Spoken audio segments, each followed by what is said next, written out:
to Reclaim You Radio, the place to ignite your life. Reclaim You is the place to go when you're creating change in your life. We know that change is the key to getting what you want, and Reclaim You is here to walk you through it. Visit us on the web at www.reclaimu.com to get all that you need. Welcome to Reclaim You Radio. I'm your host, Sandy Fowler, and my guest today is Kathy Igoe. Kathy is a life coach. She's the owner of Integral Life Designs, and I absolutely love this. Kathy always tells us that accidents happen, but your life doesn't have to be one. And as an extension of Kathy's work in helping people design their life, she's done a lot with helping people as they are making changes and doing things differently. And one of the tools that she uses there and for other groups is she's a Labyrinth Facilitator. So she's come to us today to share her knowledge about labyrinths and to show us how we can use them as a tool in creating change in our lives. Welcome, Kathy, and thank you so much for being on the show today. Well, thank you, Sandy, for having me on Reclaim Radio. Reclaim You Radio. Yeah. I know that you're absolutely passionate about assisting people with their human and spiritual journey. And one of the ways that you do that is with labyrinths. I've had the privilege of attending one of your events, and I would love it if you could maybe just back up a little for those of our listeners who don't know what a labyrinth is, and tell us a little bit about what it is and maybe even a little of the history. Absolutely. It's exciting to me to be talking with you about the labyrinth. As you said, it is my passion along with coaching. And you know that something has come mainstream, right, when it shows up in Oprah? Yes. So the October issue of this year had an article in it regarding the labyrinth. So that's pretty exciting to see it coming out so mainstream.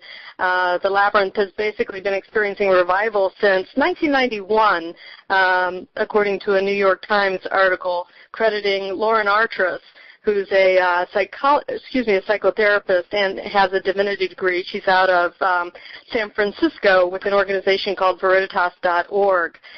And let me describe a labyrinth in a simple sort of way so that people can get a picture maybe of what it is, so that sort of frames the rest of the conversation that we have today, as well as sprinkle in a little history. So the easiest way I can describe a labyrinth for a picture is thinking of a snail's shell, or maybe even the inner ear shape that's called the cochlea. Both of which are very simple labyrinths, actually, just spirals, that come outward. Mm-hmm. If you were to walk the space between the line of the pattern, you would be following essentially a circular path to a center, and then you could turn around and walk that same path out. And in essence, that's the shape of a labyrinth. For something a little more complex, where a circle actually folds back around upon itself, one could imagine the ripple effect of, a little pebble being dropped in a pond, and you can imagine that those ripple circles, they go out. You can imagine that if they were actually connected to one another, you could walk those rings all the way to the center and then around and back again. So both of those hopefully are helpful descriptions of what a labyrinth can look like. So if I can interrupt you for just a second. So it's not a maze. It's not something that you would follow and walk into where you hit a dead end. This is actually, what I heard you say was, it's a journey to the center and back out. Exactly. The distinction between a maze and a labyrinth is, as you said, there are no dead ends in a labyrinth. The maze is constructed for the purpose of getting you lost. That's the point. That's the fun, and that's also what is sometimes made into the fear or the horror, if you will, of a labyrinth, which is the opposite in intention of a labyrinth, which is intended to be a very safe space for one, because there is no getting lost. As you said, you follow a circular pattern around the center to the center, and then you follow that same path out. So it's actually quite a safe and comfortable space. That's how come it is so helpful in terms of assisting one on a journey. Okay, and so now you were talking about, it's hit Oprah, so it's going mainstream. And you've talked about dates of 1991 and that. But my understanding is that labyrinths haven't been around for hundreds, if maybe not thousands of years. Yes, all the way back to the first one was found as a carving in 2000 BC in Spain, and it's also found on silver coins from that period from Crete. So this is a typical, what's called a classical labyrinth design that has been found back to that time. And then if you go forward in time, there are other designs, a Roman mosaic labyrinth that has been found in the floors of the Roman Empire from approximately 165 BC to 400 AD. And these were generally too compact for walking. They were generally thought to be used as for the purpose of a visual contemplation. The walking ones seem to have been found more recently, if you will, approximately 1200 AD, in particular in medieval churches in Europe. Specifically, there's one that is found in the Chartres Cathedral in just outside of Paris, France. And this is a particular name of a design. In fact, it is the design that is on the canvas labyrinth that I use, and so it's called the Chartres design. So you talked about a visual contemplation and walking one. So I can just look at a labyrinth, or I can actually physically walk on one.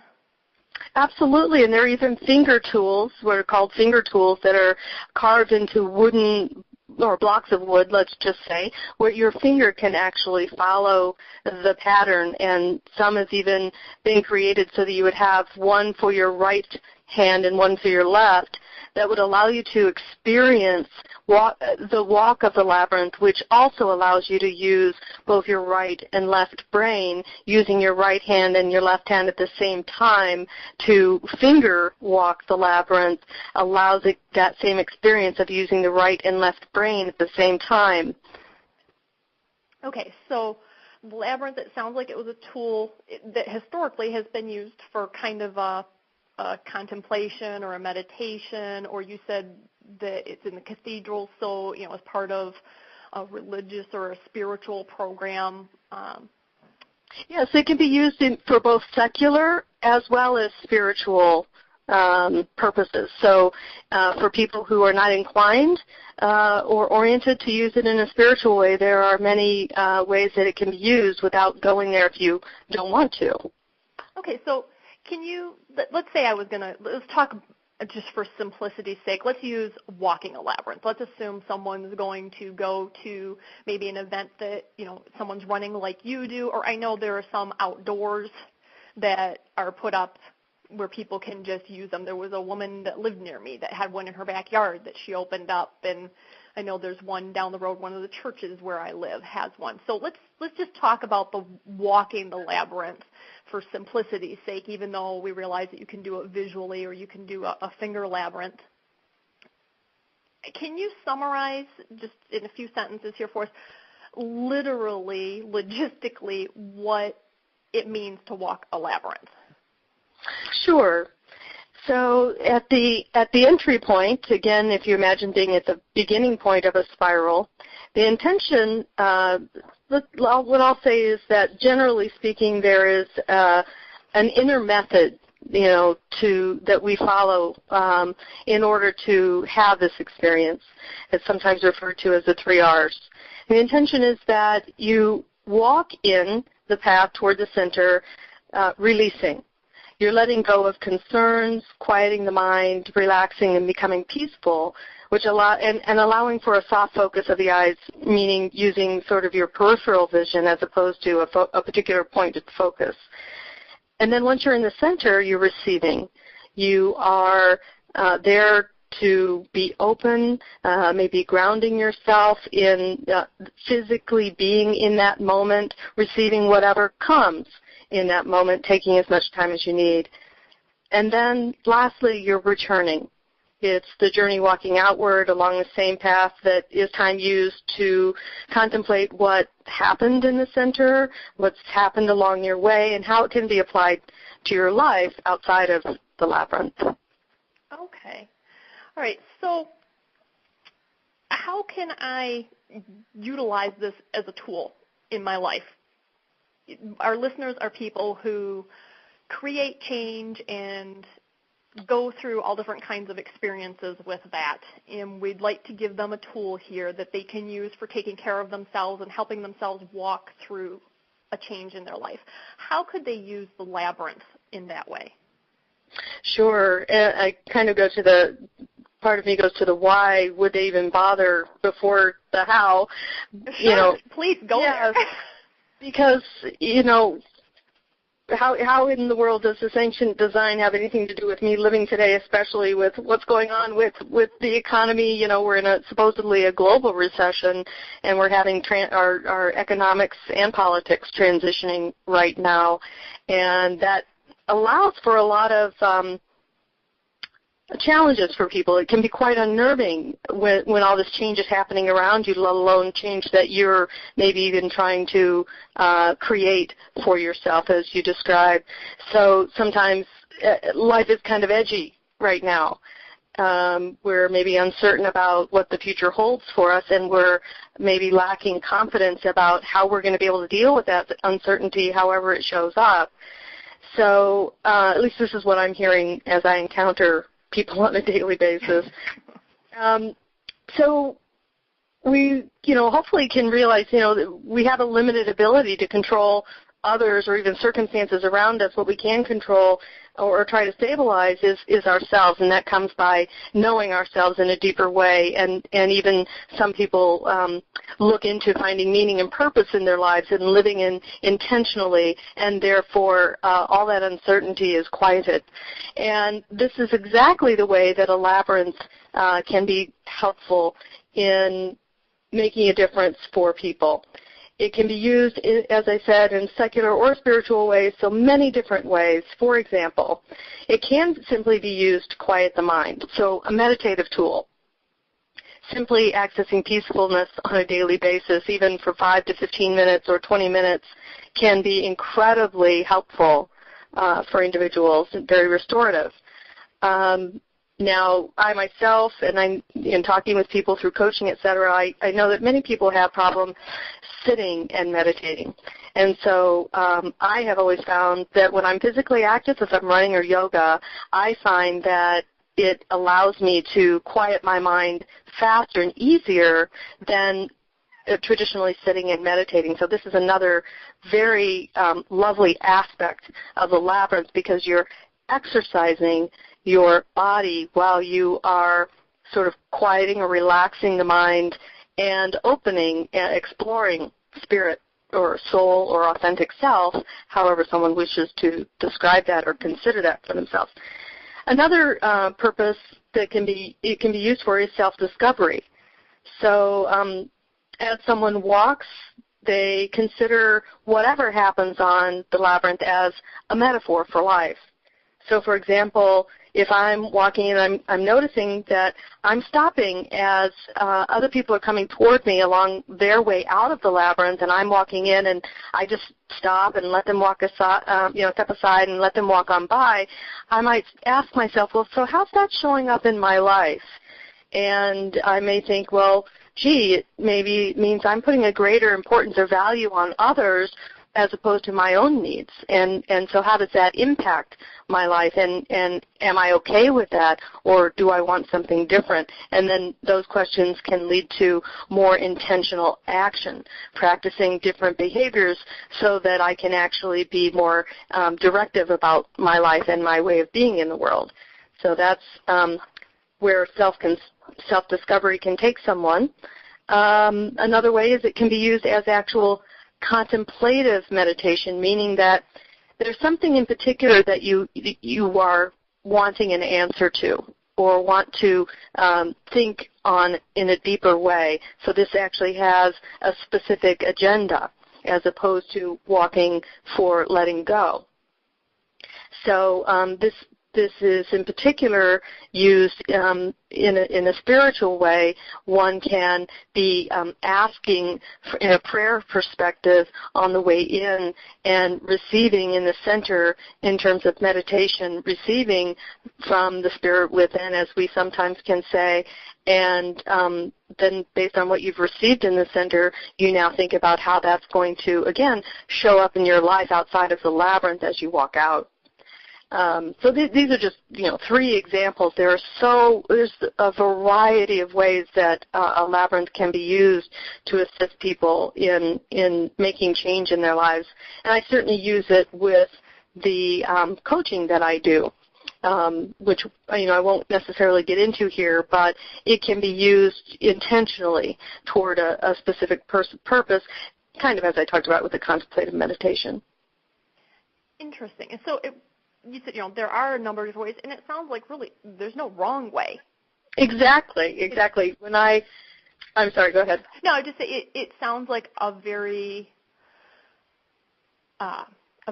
broad, very encompassing tool for whatever you might need, although always seems to be that it is directed toward that peacefulness and that quieting aspect of taking care of ourselves.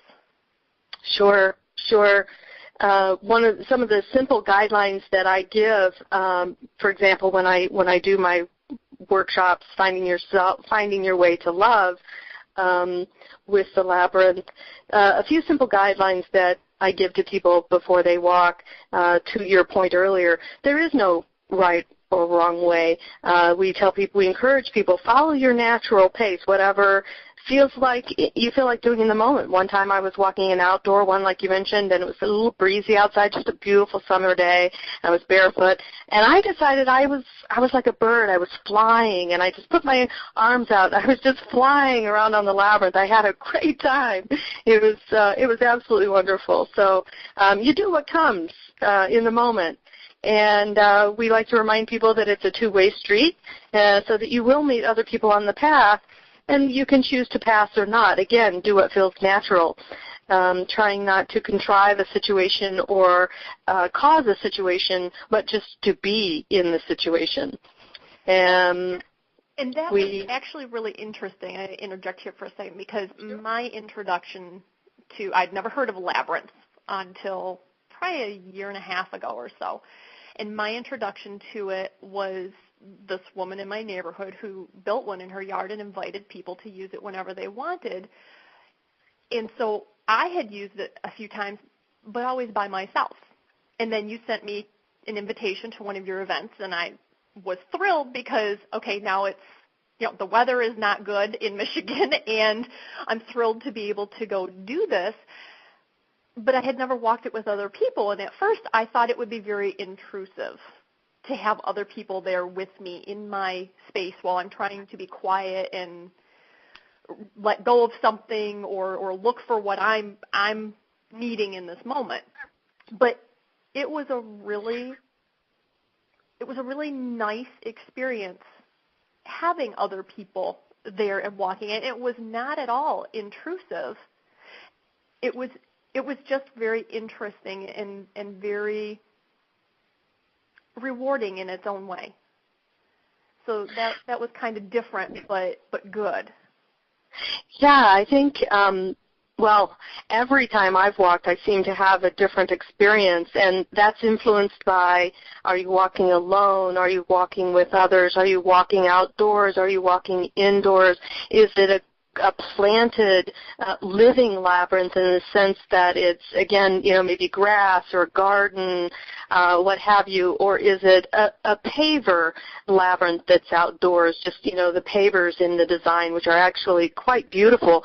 But again, it's a different experience, outdoors versus indoors, and how is the indoor one? Is it design that's inlaid in the floor or in tile, or is it a canvas such as mine? That tactile, I should say, experience that you have if you're going barefoot, again, either indoor or outdoor, it can be quite different depending upon the environment that you're interacting with. And so every time can be a unique and wonderfully different experience. And again, as you said, alone and with others, serves different purposes. The interesting thing with the labyrinth is that in and of itself, I'm going to use the word that it's inert, or it is just in and of itself neither good nor bad.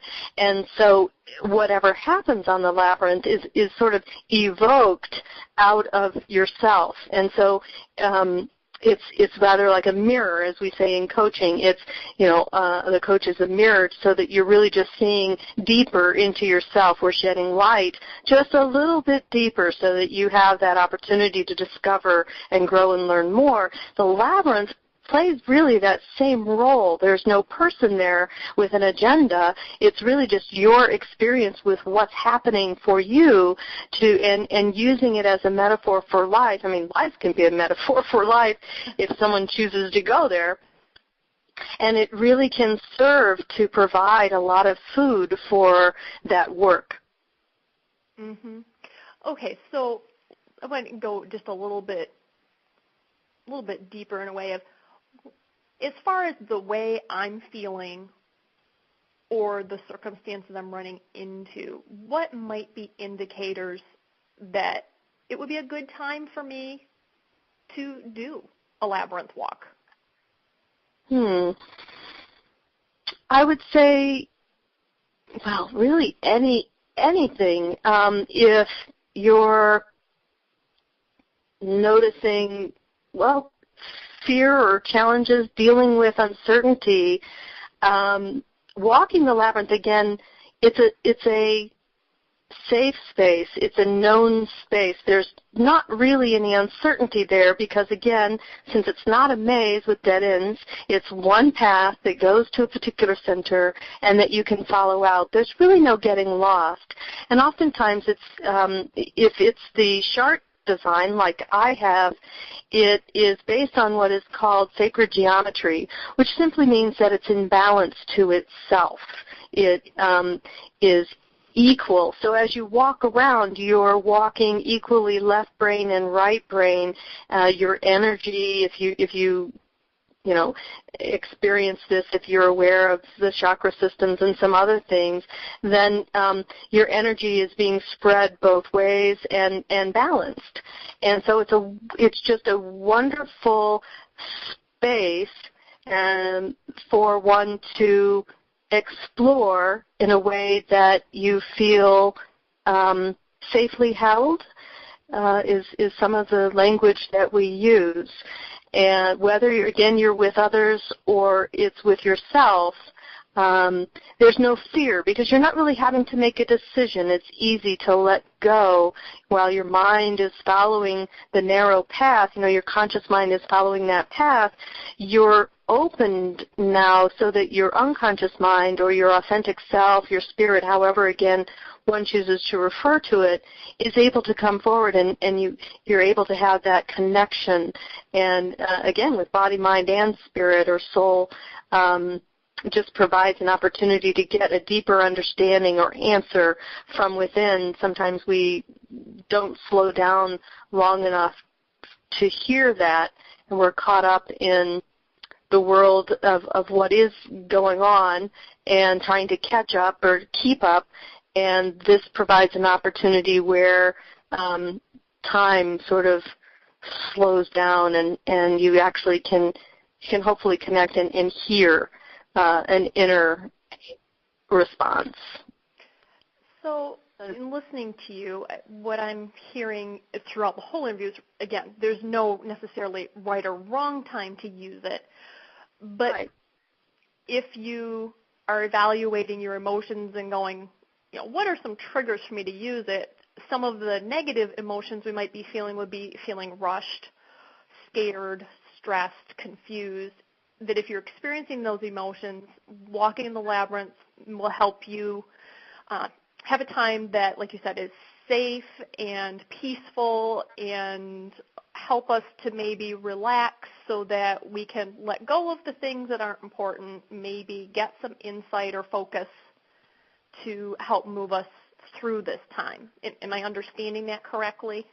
Exactly. We sometimes say the labyrinth is a place where you can be found because you can't get lost on it. So that's kind of everything that you said is correct. Okay, and it can be used to enhance positive. Yeah, that's what I was going to say. As well, you don't have. Yeah, you don't have to be having the world fall apart in order to use the labyrinth. It can enhance and just give you a wonderful experience, especially in the summertime. For those around Michigan here in particular, the Plymouth area, there's a beautiful outdoor labyrinth at St. John's Retreat Center, and it's a garden, and it's wonderful. It's a paved labyrinth that just is absolutely wonderful to walk in the summertime. And again, this can just be a celebration of life, to take a moment and enjoy the out of doors, as they say. With golf, it provides an opportunity for one to be introspective. The game is really with yourself, but you're walking outdoors, so you're getting exercise and you're connecting with nature. The same can be said with the labyrinth. And yeah, so I love the way you put that. It's so much good, and so if we're looking at kind of some of the positive emotions, that might be a trigger for me to say, okay, I'm experiencing some good things. I'm excited. I feel like I'm growing. I feel grateful. I'm feeling really peaceful and content where I am right now, and I'd like to expand on that experience. That could also be a time to kind of an emotional trigger to say, hey, this is a great time for me to go do this. Yeah. How can I make this show up in my life more often? How can I attract that? And that's a wonderful thing to meditate on. Okay, and I know, Kathy, you have a website with your coaching work, and you're adding some great information on labyrinths and things. Would you mind sharing your website address with our listeners so that if they want more information on it, they have a resource they can check out? Absolutely. www.igocoach.com, and so that's my name, I-G-O-E, coach, C-O-A-C-H.com. Okay, and then there's just a link for labyrinth information on there. Exactly. Well, I want to thank you so much for spending this time with us today and sharing so much and helping us figure out not only what this is, but a way that we can utilize this in our lives. You've been a great help, Kathy. Great. It was a pleasure to be with you and talk about it. I want to thank all of our listeners for being here with us today on Reclaim You Radio. We invite you to join us on the web at www.reclaimu.com to get the tips, information, inspiration, and all the support you need to create the change you want. Stop by today and ignite yourself.